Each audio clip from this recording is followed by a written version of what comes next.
Hello, everyone, and welcome to Sisters of the Strange. I'm Landrey. And I'm Shae. Yay! Yay! If you're wondering why we're wearing the same exact outfits as we were wearing in the last episode, It's because I've slept in these for the last that's week. because we're lazy. No, we're recording 2 episodes in one day because we're going to be out of town next week. And I just couldn't be bothered to do it. So, sorry. Yeah, I brought other clothes and I said, no. Yeah, it's been a very interesting day. It's been a long day. I think I've been here for like 6 hours now. Yeah, It's my fault. we've been struggling through this day, but it's okay. We will get We're there. going to get through it. This episode is going to come out while we're in Georgia, but we're going to do some stuff based on what we learn while we're there. So that will be coming next. Probably. We're going to be handling all of the haunted things and doing all the stuff and going on a million ghost tours. So there will be another Georgia episode. For certain. We've got, we were recording these. It is the ripe time of like 8:30 on a PM. Sunday night. We leave at 6 a.m. on Thursday. Shae works every day until we leave. Like quite literally till Up until we leave. like 4 a.m. Yeah. And we leave at like 6 a.m. So that'll be fun for her. Yeah, it's going to be so fun. And then I will be editing these episodes and getting them posted and doing my day job. So we will see you in 5 weeks. We'll see you never. This is it. This is the end. Because we're going to Crash out. Yeah, for sure. But yep, it's going to be fine. I think that's all I have. My brain has no capacity for much more today. Okay. I have capacity to listen. I don't think I could talk. This is a very interesting one. I'm interested because I have no idea what you're doing. It takes place in Georgia. Ooh.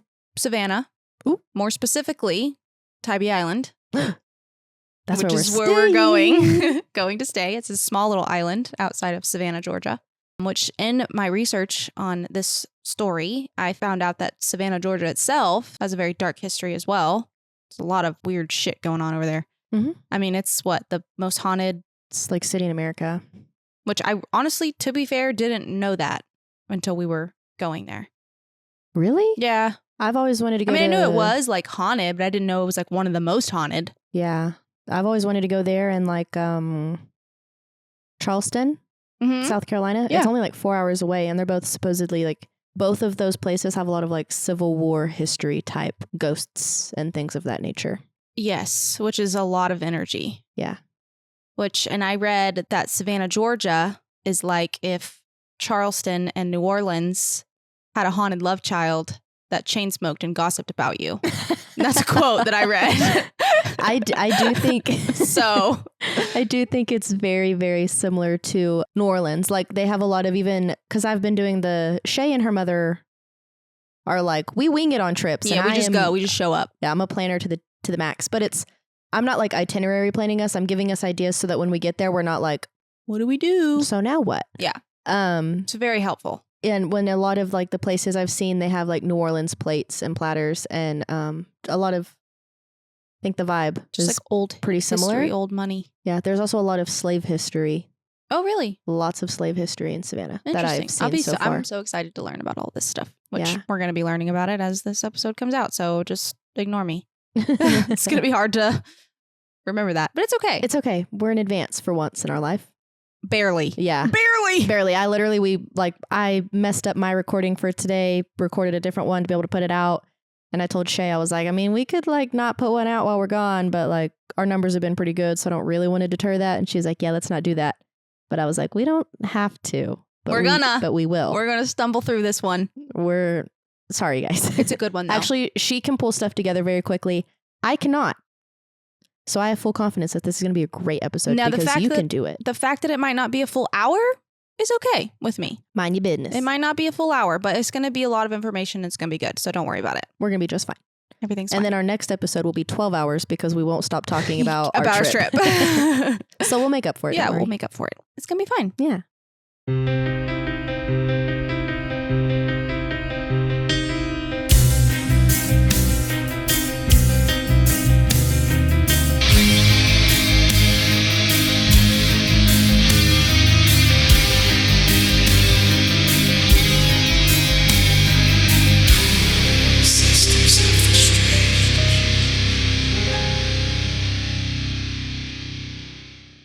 So we are going to be in Tybee Island Mhm. talking about this story that takes place.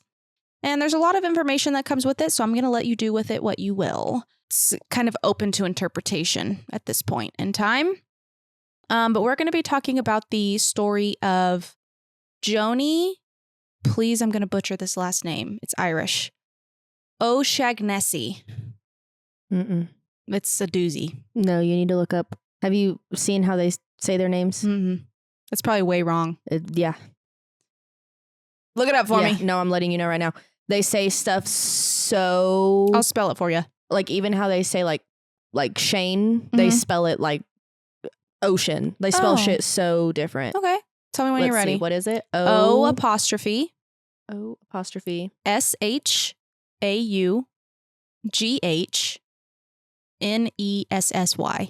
O'Shaghnessy. O'Shaghnessy. Okay, so we're talking about Jonie O'Shaghnessy.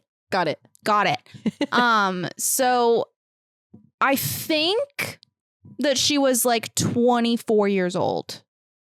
I wonder if there was a lot of Irish immigration through there, because whenever I was trying to find stuff through there, it was another Irish person. Really? Mm-hmm. I don't know.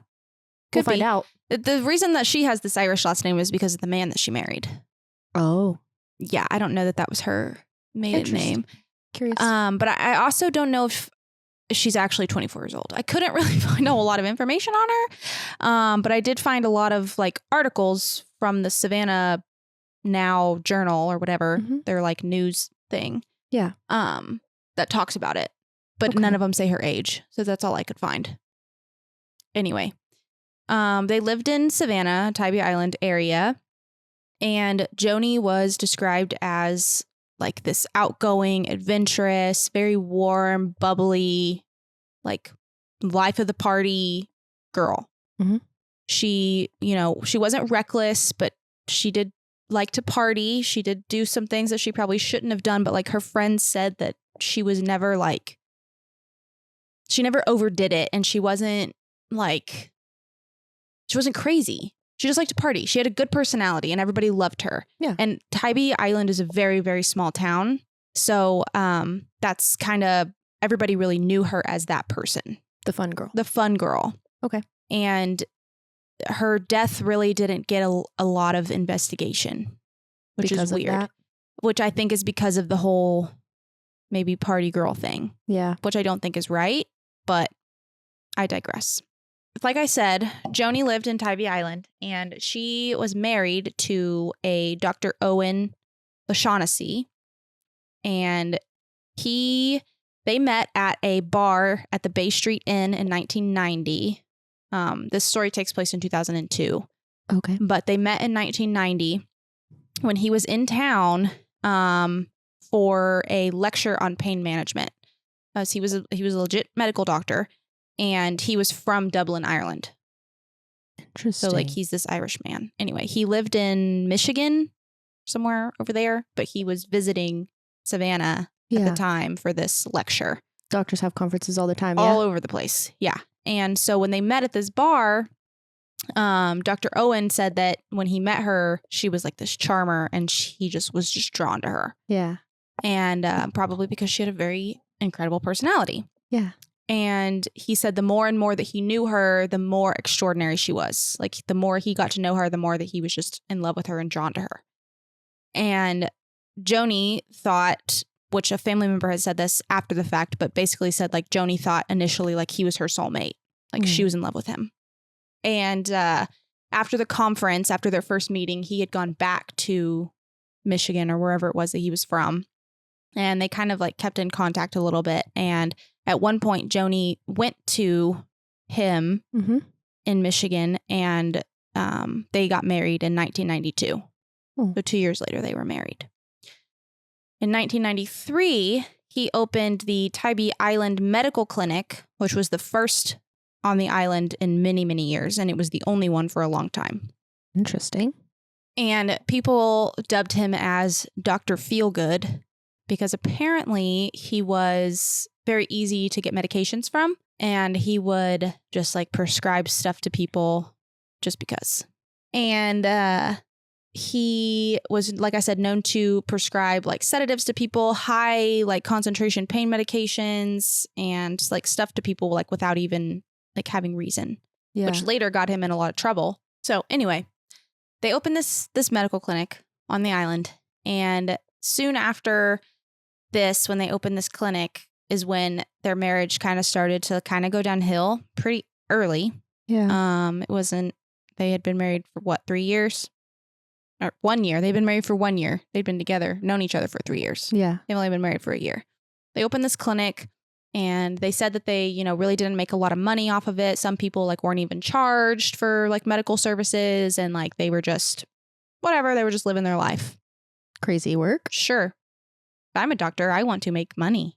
That's, yep. I shouldn't say that's why you become a doctor, No, because but that's not a driving true. force for But a lot like, of people. yeah. So that's just crazy. So Dr. Owens states that soon after that they opened the clinic, they started to fight about the usual things. In quotes, he says, sex and money. Sure. I guess if you have an unhappy marriage, those are the things that you argue about. I don't know. Can't relate. So, again, like I said, outside their marriage, she was the life of the party, and she was known on the island for being this party girl. And so often she would go out without him and just go to the bars and hang out with her friends, and she would have girls' nights all the time. And he would just stay at home, do whatever. I think he was a lot older than her too, which is what it sounds like as I gathered information. It sounds like it, yeah. But it was said that, it was said that during this time, as their marriage is kind of like failing and she's going out more, and he's at home more, that she was starting to develop relationships with women as well. Oh. And she was kind of just all over the place. There was also a piece that was said that there was a attempt at a 3-way sexual encounter that she was forced into by her husband, that did not go well. And she was very upset about that. But he was like, I thought that That's what she this wanted? is what she wanted. I don't know. Like, he was confused. She was confused. Everybody was confused. I'm confused. I don't know. But there was just like a lot of like background stuff going on with Jonie, which I don't think makes any difference really to me. But he didn't know what was happening with his wife. Apparently, he was like not it. reading the cues correctly. Maybe she just wanted to have sex with you, dude. Like, Question mark. she was outlashing. Like, she was, Please. yeah, please. Anyways, Owen was also diagnosed as a bipolar manic depressive human, and his drug of choice was marijuana. And so when she would go out and like have fun and live her life, he would stay home and just smoke weed and self-medicate. And like, whatever, more power to you. Why not just go with her? Just go with out. your wife. But Owen was also known to self-prescribe his own medications, which I don't think is allowed. I don't think that's legal. Not legal. There's no way. But we're on this tiny little island where Who cares? who cares? We have one doctor. It's you, buddy. It's you. So he would prescribe his own medications as well as prescribing Jonie with other medications all throughout their marriage, as well as like prescriptions for like oxycodone, which is a strong painkiller. And it was also said from some people who were close to her that she sometimes would do cocaine and heroin. Great. So again, not great choices on her part. So he had called in a prescription for lorazepam hours before Jonie was found deceased. Is lorazepam depression medicine? It's anxiety medication. Okay. And it had been prescribed and picked up hours before she died. And it was also found in her system after the fact. Like after she was dead. It was found in her system. Tiny bit of it in her blood. Most of it was still in her stomach. So it had not absorbed into her bloodstream. Yeah. And this is really weird. So their marriage is going downhill. They're fighting all the time. And he's always prescribing medications for him, her, and everybody else on the island. So whatever. He's not a super great guy, doesn't sound like. But when they were investigating her death, which we'll get to the specifics of it, there was a note that Jonie had written to her husband that was basically, I wouldn't really say that it's really like a suicide note because it wasn't dubbed that, but it sounds very like cry for help. Yeah. And so it's like there's a quote that starts, here's the tricky part. How? ? And it says, I've got a plan. All you need to do is simple. Let me sleep. No drama, no drugs, no razors. Peaceful. Easy. Just wait. I will go away. Disappear. Honest. No razors. Yeah. It does sound very like suicide-esque. Yes, it does. Just let me sleep. That very much sounds like don't try and save me. Yeah. Just like leave me alone. So Jonie is found, when she's found dead, she's found in her bathtub, face down, in a little bit of water. Little bit of water. And she's like a swimmer. She's a beach girl. Like that's not a question. No, Tybee Island is like a beach. Yeah. So she loved being out in the water on the beach and all the things. So it's just very weird in general for all the people that have been involved in this that say like, we don't think that she drowned. We don't think that it was an accident. Yeah. So that's how she's found. Interesting. Mm-hmm. And we'll get to the buildup of that. So in effort to repair their failing marriage, Owen and Jonie had planned a night out, a date night to Savannah to see a band play at the Westin Savannah Harbor. Okay. And this is on July 31st, 2002. So 5:30 p.m., Jonie calls a friend, Linda Shabokis, who later told police during the investigation that Jonie was calling her seeking a package of oxy or cocaine. Hell whatever yeah. she could get. 5:30 p.m. Whatever. At 6 p.m., Owen picks up a 30-pill prescription bottle of lorazepam, which is similar to Valium. It's an anxiety medication. It's like a, knock you on your ass. Why do you want to take that and cocaine? What are we doing? So he picks it up at the CVS pharmacy on White Marsh Island, which is prescribed for Jonie in her name he had prescribed it earlier in the day, picked it up for her, brought it home, told her to take one. Here. Relax. Because she had told him that she was like super anxious. Yeah. Whatever. Tells her the cocaine. Tells her to take one. Yeah, probably. Tells her to take one. So she takes the lorazepam. At 8 p.m., they arrive at the Westin to their date. And then there's their date time. They leave. So around 10 to 11:20 p.m., the couple spends approximately $16.90 at McDonough's bar in downtown Savannah. And then Jonie is driving. She drives them back to Tybee Island after they leave there. So at that bar, Owen had used, this is important, Owen used his SunTrust debit card to pay for dinner. He had it. His card. Okay. Keep that in mind. When they go back home, Jonie's like, I'm going to go back out. I'm going back out to continue the party. My friends are having a going away party for someone. I'm going out. I'll see you later. So she leaves. So this is about midnight when they get home. Owen goes to bed. Jonie goes to the bar, somewhere where her friends are having this party. Around 1 a.m., Jonie is seen at Rascal's Nightclub, which is a bar for said party.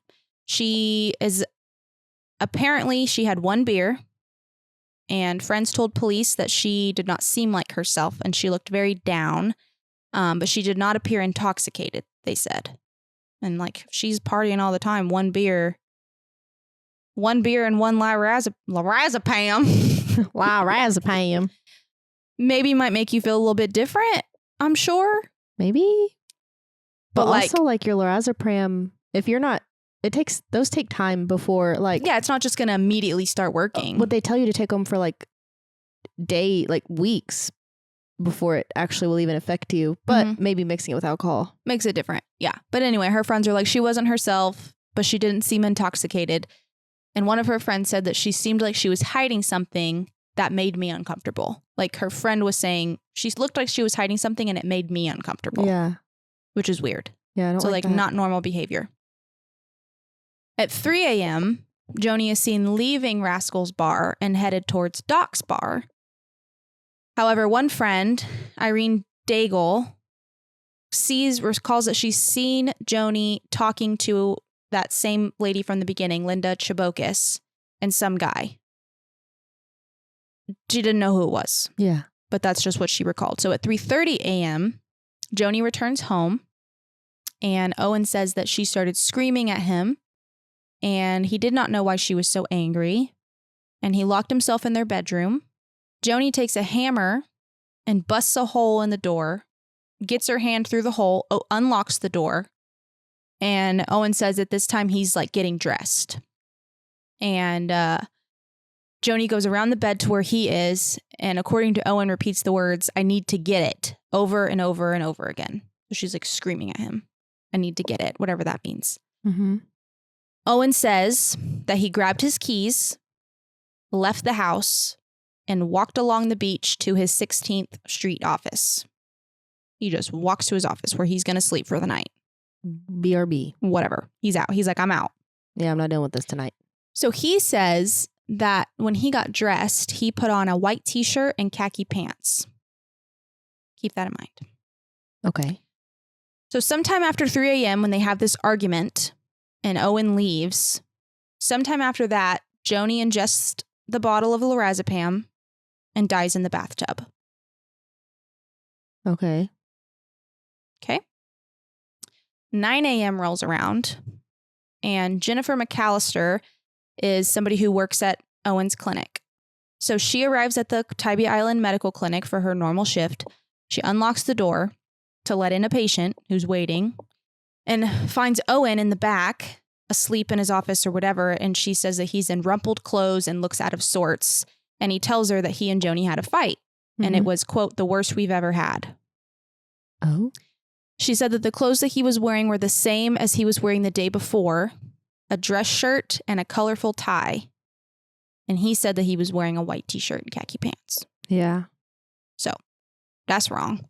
Somebody's lying. Somebody lying. Somebody lie. 9:30 a.m., Marianne Bramble, who is a friend of the couple, starts calling Jennifer McAllister because the phone at Jonie's house is busy.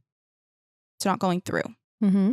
The reason that she was calling was because Marianne Bramble, had wrecked a car that they had rented for her in Indiana.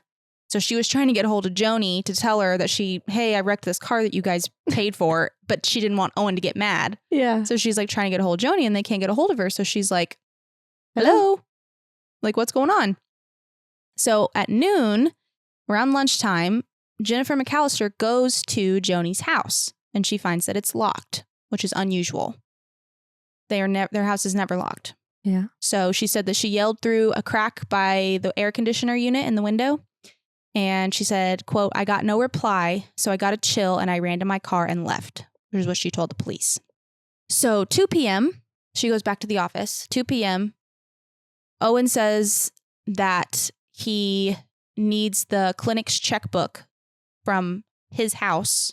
So he and Jennifer McAllister go back to the house at 2 p.m. Owen helps Jennifer get through a window.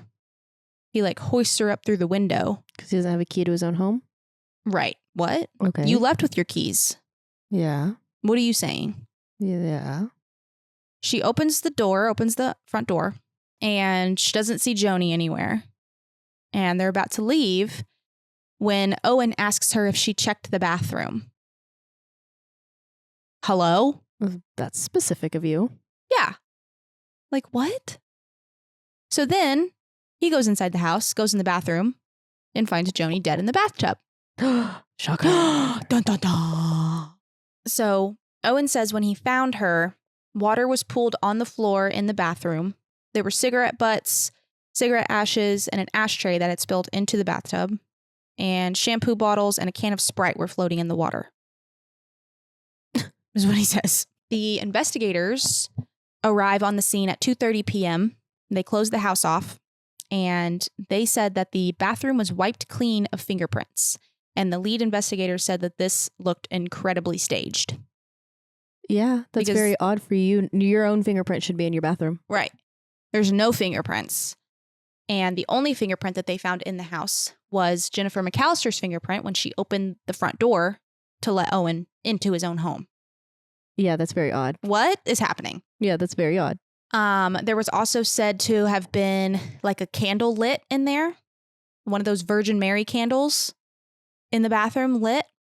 And the water was cold. Her body was stiff. Obviously, she'd been there since the night before. She had like a little bruise, like a little red mark, like on her head, like she had possibly fallen in the bathtub, which is fair to assume. But the pill bottle, this lorazepam bottle of pills that she supposedly took, was in the garbage can in the kitchen. Which doesn't make sense to me. No, it normally would have been in the bathroom, like with you. Like if you're having a mint TB and you're about to do something like that, it's going to be where you're at. Like, yeah, it's going to be right there. have you ever seen the movies where they're like, and then it's like in the bathroom. They go like sit comfortably. Yeah, which it doesn't really like necessarily happen like that. Like you don't take a whole bottle of pills and then pass out and then just like, die. They normally set their stage. Yeah, right. Like you would, yeah, not take them in the kitchen and then like walk. Yeah, yeah, I don't think. And so it was like, to me, it sounded like, because she had taken one of the pills earlier in the evening, so there was some of it in her bloodstream, but they said not really enough to have killed her. Okay, yeah. And the rest of them were in her stomach still, so they had not absorbed. Yeah. So like, I don't really know. So the lead investigator says that the scene seems very staged, and he's like, I don't really know. So they close off the house as a crime scene, and when they pulled her body from the tub, they found Owen's debit card under her body. Ooh. That he said that he had earlier in the night, but didn't know what he did with it because it was in his shirt pocket. That seems very much like being over somebody, maybe. Yeah. And then it just fell out. And why else would it fucking be in the bathtub? Yeah, no. That right there. She's not running off with it. That right there. Ding, ding, ding, ding, ding. Why is your debit card underneath her body in the bathtub? No, absolutely not. No. And he can't explain how it got there. He's like, I don't know how it got there. I did have it earlier in the night. Don't know why it's there now. Yeah, because you're fighting, but she's not like, give me that. I'm going to run and hide in the bathroom with it. When I kill myself, I'm going to lay in the bathtub with it. Yeah, what? No, definitely not. And then, so that's the timeline of the day, how that kind of played out and how they found her and how it's just weird. The whole thing's freaking weird. So about a month before she died, this is also super strange. She had returned from a trip to Central America, and she had an E. coli bacterial infection in her lungs. Okay? Your husband's a literal doctor. They were fighting so badly that he refused to treat her for the E. coli, although he had been prescribing her all these other drugs for years. And so her mother had come down to take her to another doctor in Georgia to treat her for this. And her mom said she was scared of him. I would be too if my husband's not trying to help me when I'm literally, this is something that could kill me. Yeah. And she'd stayed away from him for a while after that.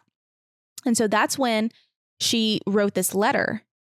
It was a month before she'd passed away, and it said something like, this is bad, this is wicked, evil, hateful, destructive, willful blindness. If you believe in sin, and some tiny Catholic part of you still does, you're skating right up to the edge of a huge one. Dang. And it says also, there is no way I will avoid this just hard punishment that you've been polishing, nurturing, saving up for me for so very, very, very long. This is revenge. This is righteous retribution. And she basically like rails on him in this letter for not treating her of this lung condition. Oh, yeah.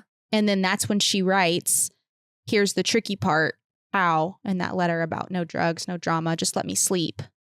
It just seems very strange to me that he prescribed her these very strong pills and picked them up for her the same day that she supposedly took them all and died in the bathtub. Yeah. Like, it just doesn't make any sense to me. No, because if she wanted to do something to hurt herself any other time, it sounds like she had the means to call somebody for her oxy or coke or whatever it is that she wants to do. Yeah, she could have overdosed on literally any of the other drugs that have been in this house. Right. So that is very suspicious, yes. Very suspicious. It just doesn't make sense. at all. No. She had many means to overdose if she wanted to, if that was the case. And it was very clear that at the first bar that her friend saw her at, she wasn't intoxicated. And who's to say that she went to 2 other bars that night, right? So she was at 3 bars total. So like she could have drank a lot more in that time. Yeah. But nobody else was there to say whether she did or didn't. And like I said, the investigators were like, this doesn't seem like an accident. Yeah. Like the way that the bathroom was set up, the way there was no fingerprints, that there was that weird candle, the pill bottle was in the trash can. Like, it's just weird. And Jonie's family basically was like, no, this guy sucks. we think this guy sucks and he needs to be looked into. He was questioned 3 different times, but they could never come up with enough evidence to do anything about it. Like they could never get enough evidence to send it to trial. Yeah. Basically, which I don't understand. Yeah, I think today, just in today, like the card alone and him prescribing her medicine alone would go to trial. Right. Even if just that. Yeah. Which, like I said, does get him into trouble later. But her family was basically like, we want him arrested. Like Jonie would never kill herself. That's just not her. Like she had previously in the past, like had wept over cried about friends who had done that because she thinks that life is just so precious, is what her friends would say. Like she just was all about life. She just wanted to live life. And so that's just not something that, she would have done. And her mother, Jonie's mother, quoted that Owen said, "I don't know. Do you think I could have done that? I don't," and not remember. And her mom's like, "Hell yeah, I think you could have done that and not remember." Yeah.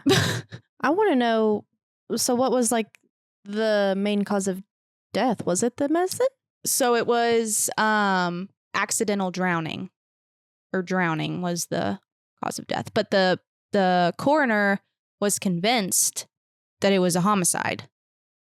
Yeah. But they couldn't come up with any evidence as to what to say otherwise. Which is absolutely wild, if you ask me. Yeah.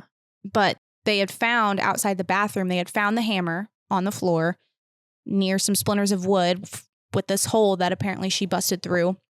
And there was a broken metal broom handle also on the floor. And the investigation into her death was not liked by anybody because there, really wasn't a whole lot. But Jonie's family thinks that Owen did it. Yeah. And he's like, no, I didn't do it. And is like begging to be cleared after all these years. But the Tybee's department, of course, wasn't equipped for that kind of homicide investigation because it's this tiny little town. And the most recent homicide that the officers had worked was in 1993, which was a man that was like shot and killed during a festival. Oh, like 10-year difference? 93 to 2002. Almost. Yeah. That's crazy. So it had like been, a while. But the investigators found the water on the floor in the bathroom, a set of keys next to the tub, a red plaid shirt hanging on the side of the tub, and a pair of blue jeans on the floor with a spray bottle of cleaner laying on top of them. There was a pack of cigarettes and a lighter, and next to them was the candle of the Virgin Mary. And so the county coroner, whose name is James Metz, arrived on the scene and told Bryson, which was the lead officer on the scene, that it could be a homicide. And that's like, he's stuck to that ever since. And Dr. Owen says that he knew her and her family, so he's way too emotionally invested. And so he's like, yeah, he's wrong. But then they found that the bathroom had been wiped clean of all the fingerprints, except for the one that belonged to McAllister. See, I don't know if I would blame Owen exactly. If she does have a lot of friends, like who's to say it couldn't have been someone who came in and did something? Mm-hmm. But how would the door have gotten locked? Like, where did his keys go? So he had, I think, to me, it sounds like he had a set of keys. And maybe those were her keys. I don't know. But like, why didn't you have a key to the house? Yeah. You know? I'm confused. Mm-hmm. I like want to be like, yeah, it makes sense that it's him, especially if he wouldn't like give her medicine whenever she had a lung condition. That's very serious. That's very suspicious. That to me is very odd. The credit card is weird, and wearing the same clothes as the day before is weird. Mm-hmm. But also, if he's saying he was wearing a dress shirt and or a white shirt and khakis, that could have been his undershirt. Could have been. And he could have just picked up his shirt on the way out or something, you know, and like put it back on. But why not say that? Yeah. You know, why wouldn't you be so specific? Have the details in there. Yeah. And it says, I read here that according to one of the investigators that Owen was unable to give me a time reference of when they left or when they arrived home. And he stated once they arrived home, a verbal argument began between them. And then that argument is what turned physical. And then said that he tried to attack him with a hammer. Yeah. And then in later versions of Owen's story, he said that he was asleep when Jonie came home from the bar around 3:30 a.m. And then that's when they started fighting, which makes more sense because the witnesses that were with her, the people that were with her said, yeah, she was out until at least 3. Yeah. And the investigator talked to Owen the literal next day that it happened. I do wonder if he was drunk maybe though and doesn't remember a whole lot. That could also be a possibility. If she is who drove him home, then maybe he had drank a lot like at dinner or something and went to sleep and like doesn't truly remember exactly his events. Maybe. This could be. Yeah. Could be. I don't know. I think he seems kind of sketchy. Yeah. I don't know though. Because that's my other thing is he was either very nervous that it would get pinned on him if he's going to clean his whole bathroom or someone else did it. Because if you were not realistically, I guess, smart enough, but I'm not ever saying I would murder Aaron because I wouldn't. But if it had been in my own home and it did seem like I could like really set it up, I maybe wouldn't clean my own fingerprints out of my home because that would be weirder than just having my fingerprints in my home. Yeah. Right. And so that's why I'm like, maybe someone else? Or maybe he just didn't think that far ahead. Maybe he just thought, I'm just going to clean the whole thing down. Yeah. But to me, that's really suspicious. It was weird for there to be no fingerprints. Yeah, not even your own. Like it would naturally your own would be there. Yeah, so that's strange. Yeah. So the investigator said that he then asked Dr. Owen if he had murdered his wife and he began to cry.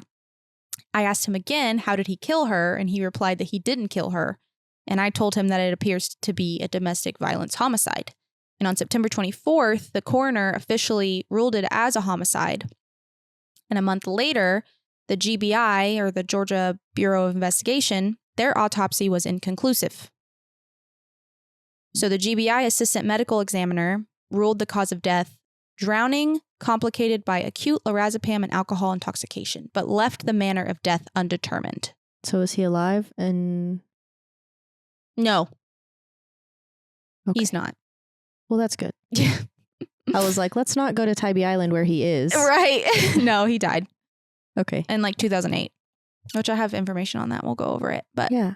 So by the time that Jonie had been dead for a year, the Chatham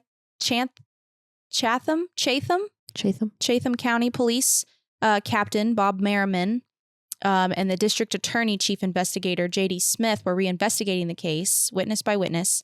And before Merriman retired, he was the top investigator of the county, basically. He said that he thinks that the death was suspicious and the bathroom scene was staged. Mm-hmm. He said, you can look at the photographs of the bathroom. She had a bathroom that was in disarray except for right around the toilet area where it looks like everything was pristinely put there. The candle, which was left burning, and everything else was pretty much cleaned up around it. We found out there were no prints on what looked like the whole area over there, and the toilet area had been wiped down. He said, I don't think they were trying to destroy evidence. I just think that because of the fact that the suspect was in fact Dr. Owen, then you would expect to find his prints there. It's just that for whatever reason, it seemed like this particular area had been cleaned as opposed to the other areas, almost like a memorial was set up as an afterthought. Oh, that's creepy. Yeah. I didn't think about that. Mm-hmm. Don't like that. I thought she was just taking a candlelit bath. I was just taking a candle. No, everything was clean. Yeah. And the debit card that was found under her body was the one that Owen told police was in his shirt pocket the night that she died.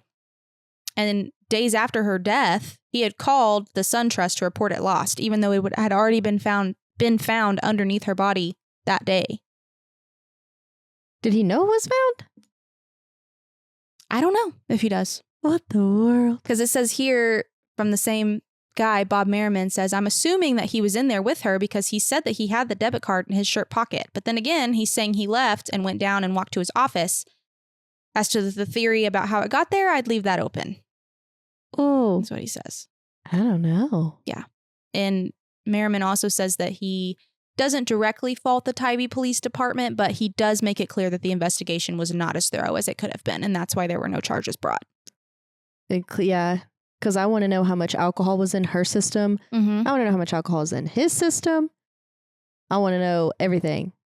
I want to know where his keys were. Why weren't you asking where his keys were? Why did he have to hoist someone through the window? Mm-hmm. Were those his keys in the bathroom? Or whatever was found by the whose shirt were and those? the jeans? Yeah. Was she really mad and took his keys so he couldn't leave and he left anyway? Girl, I'd be doing some crazy shit. That ain't, do There's not put lots that of past, questions. I'm like, I haven't done any of that in a long time. Catch me when I was on birth control. I was a little bit crazy. A little bit cray-cray. I'd be taking keys. I'd be locking. Yeah. You ain't going nowhere. Where are you going? Nowhere. You stand right here. Yeah. You were staying right here. But yeah, that investigator, that top investigator guy said the doctor has a lot of questions to answer. For sure. Mm-hmm. And people lie to police all the time. Yeah. So he's like, yeah, he's guilty for sure. No question. There's no question in my mind that it was a homicide. Gavel bang. Gavel bang. And so the question of the fact is, why did it not go to grand jury for indictment? The district attorney's office said we did not present it to the grand jury because there was, in my opinion, not even what we call probable cause that it was not an accident, which is what we would have to do. But he can't clear Dr. Owen either. So like they didn't have enough evidence to indict him, but they also can't say that he didn't do it. What in the heck? Yeah. That's wild. Mm-hmm. What a mess. Very much a mess. So how did he die? Yeah, so he died. Let me get to it. This article was published in 2009, but they said that his life spiraled downward after the death of his wife. And he died in Dublin, Ireland. He was deported back to Ireland after being in a coma. So he died February 27th after being in a coma for several weeks following a bout with viral encephalitis at 64 years old. And he was deported from the United States in 2008 after he pleaded guilty in March of 2007 to felony possession of marijuana. What? Yeah. So was he drug dealing marijuana? I don't know. He was stripped of his license to practice medicine in May of 2007 because part of, like I said, the patient that he was giving oxy to without diagnosis, like saying why it was necessary. Mm-hmm. And he never stopped using marijuana, according to Tybee Island. And the doctor who took over his practice called the police after finding marijuana and paraphernalia that had been used to smoke pot. And the items were found in his living space at the clinic. Yeah. Hell yeah. So that's Dr. Owen. He looks scary. He looks like a wolf. He's a scary guy. He looks like a man that would turn into a wolf. Stop. He's a werewolf. Plot twist. Plot twist. Yeah. So, even up to his death, he claimed that he was innocent. I don't know. It seems like, to me, he was this, let me not say this wrongly. They got into an argument. She might have been a little crazy. Okay. I'll give her that. She might have been a little crazy coming at him with a hammer. He got pissed. She was pissed. They argued. He drowned her in the bathtub. I don't know. Maybe she did fall in the bathtub and then he just decided, you know what? His personality went like that with his bipolar manic. And maybe he just suffocated her. Yeah. And then cleaned everything up and left. Maybe. Because did you check the bathroom? Boy, what? Yeah, that is sus. I forgot about that. What?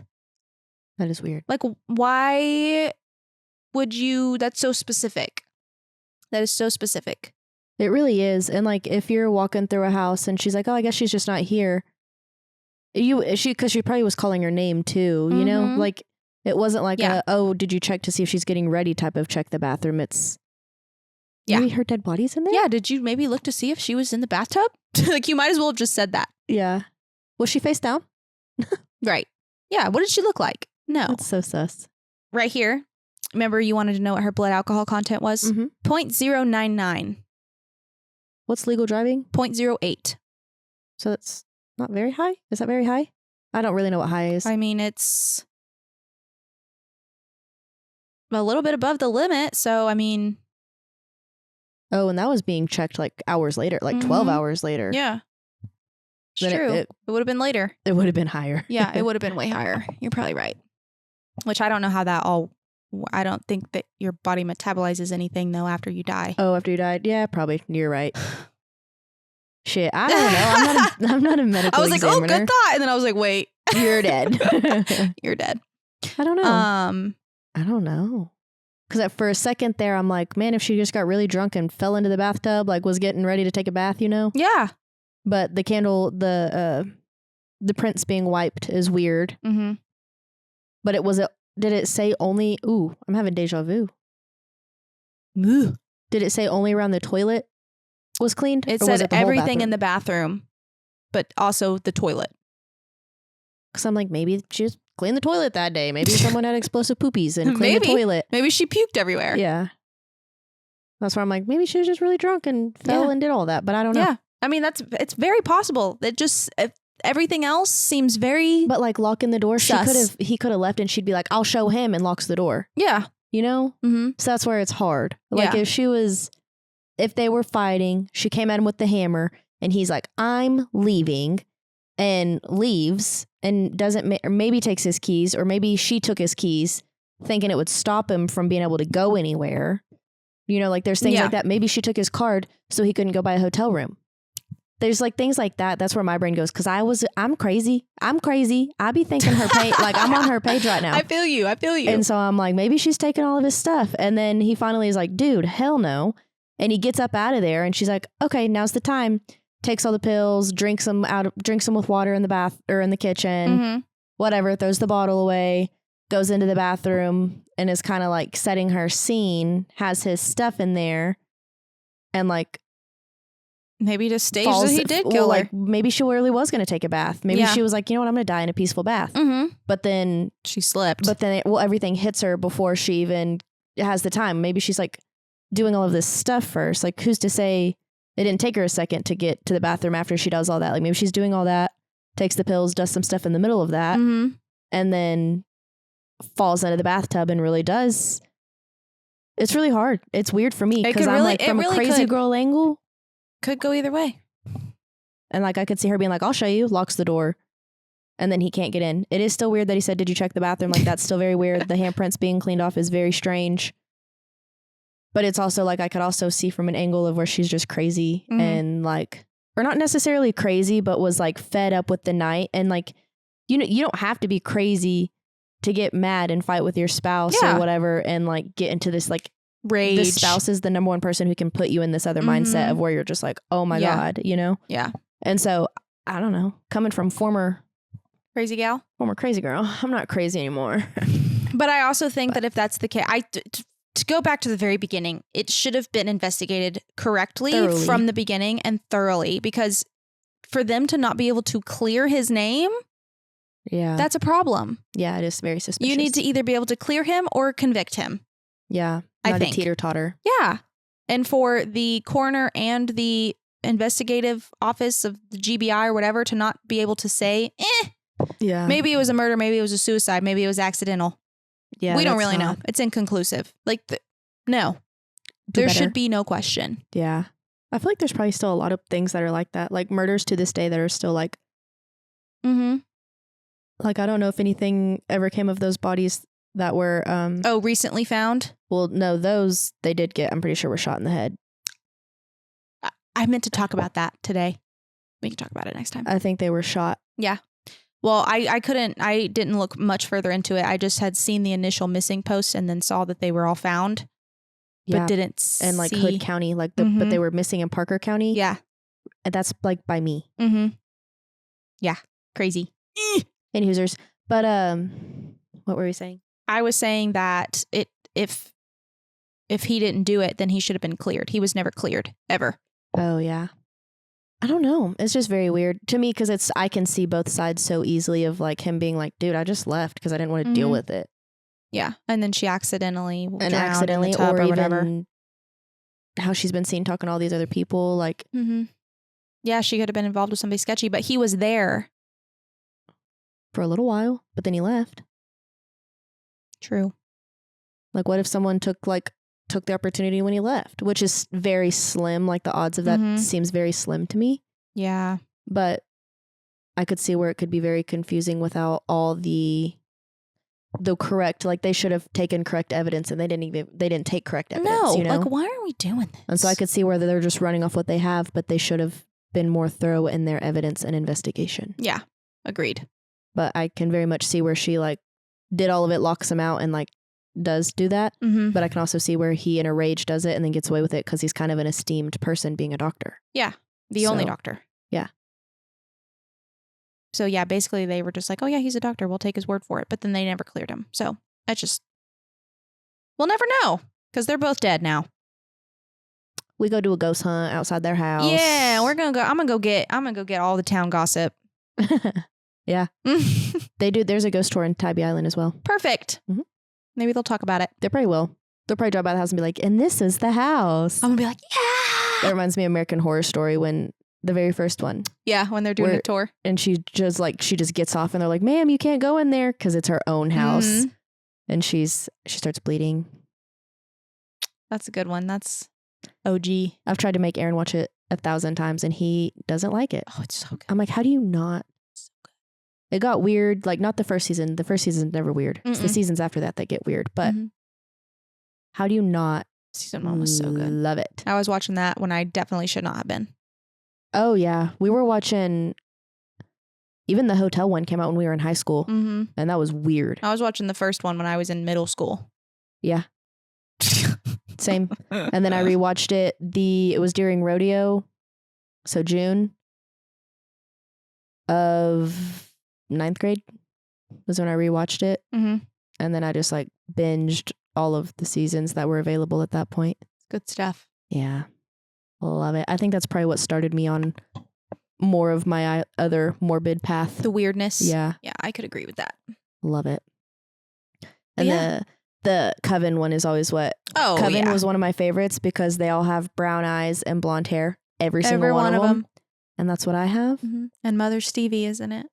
And I have the same birthday as her. And it just was like, I belonged. Speaking to me. I belonged in that episode. Yeah. Yeah. This is me. This is real. This is me. I'm exactly who I'm supposed to be. Have you seen, who is it?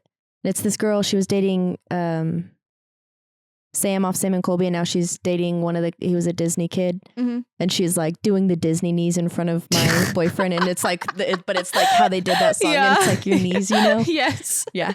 And she's like looking at her like, what are you even talking about right now? Like he doesn't get it. And she's like, the Disney knees, bro. You're a Disney kid. That's funny. I have not seen that. Yeah, it's great. Love it. It's solid. Solid. That's good stuff. Good references. But yeah, I'm glad that did that episode make sense? Yeah. I hope I laid it out well. Yeah. I'm very like, I want to learn more about it. Like I want to hear them tell us. Yeah. Because I really couldn't find that much on Google. Everything that I got was from the Savannah Morning News. So I am so very excited. Local. Very excited to do the ghost tours and hear more because there's so many creepy murders and just history as well. Just like I said, from like war, slave trade, things like that. But murders as well. I'm so excited to do the ghost tours. Oh, it's going to be so fun. We can't wait to report back. Now, don't catch me seeing a ghost. I'm ready. I saw that all of the Airbnbs your mom got are 3 bedrooms. And I'm like, I hope she understands there's 2 bedrooms that are being utilized. She's sleeping alone and I'm sleeping with Shae. Like, I don't know what you're talking about right now. For sure. For sure. Because I saw him and I was like, I hope Shae knows she's not Yeah, we're sharing a room. She's not sleeping alone. Yeah, it's fine. We're going to be too scared. We're going to be too spooked. Yeah, I'm like, I hope she understands. No, absolutely. And then I was like, you know what? Maybe she got the 3 rooms whenever it was undecided if the men were going or not. Yeah, that's 'Cause I was exactly like, why. We got like, but in both places, we got like top rated. I'm like, this is the subtle drop that you're not sleeping alone. I haven't told Shae that till just now. It's okay. I kind of assumed. Yeah. I mean, do you want to sleep alone? I'll leave you alone. No, I don't really think I do. I sleep alone every night. I haven't so slept honestly, alone in many years. I'm like, I laugh. I joke, but I sleep alone every night. So It's going to be nice for you to not have to sleep alone. It's going to be good. as long as you don't snore, I'm in. It's going to be so fun. I can't wait to tell you guys all about this trip. I know. Are we going to take our camera and stuff? Yeah. Oh, yeah. Not but like this we're going to take the situation. camera. But we'll see what we can record. I don't know. We'll find out. Mm-hmm. Might look like shit. Who cares? It's going to be fun. Well, at least you can take good pictures too. Yeah. But anything else? I'm excited. I don't think so. I'm also excited because I won't see you until Thursday morning. We leave. I know. I'm so excited. It's literally what? But yeah, if y'all know anything about this, if you're in the Savannah area and you know anything about this case, please let me know. Yeah, and this episode won't come out till we're coming home. Never mind. I was going to say if you have recommendations, too late. But I think I've done enough research. We don't need recommendations. Yeah, I think we're good. But we're going to do the hop on, hop off tour, I think. I want to do that not when we get there, because I don't know if we'll get there in time for them to even, we might. I'm assuming we won't. They stop running at 5 p.m. Oh, yeah, I don't know. And Probably we might not. be able to get on for the last hour. Yeah. They said it takes an hour and a half to get through the whole thing. We'll figure it out. So I want to do that when we get there though, so we get the lay of the land. Mm-hmm. Yeah, that's smart. That's one of the reasons I wanted to do it quickly. fair. But we might just not. I've seen a lot of places have on TripAdvisor, you can look up and people will record their own for you to be able to pay them $5 and you can use your own headphones and walk around and That's follow sick. it. So we may find something like that if we need to. Yeah. But well, anyway. we will have already figured this out by the time y'all hear this episode. So we'll let you know. We'll next. let y'all know how that goes. Yeah, we'll give you tips, tricks, Rex. But if you guys have any personal stories, send them to our email, sistersofthestrange@gmail.com. Like, comment, follow, subscribe on all of our socials, all the things. And yeah, that's really all we've got. We'll report back when we get back from Georgia. We'll see you next week. All right, see you next week. Bye. Bye.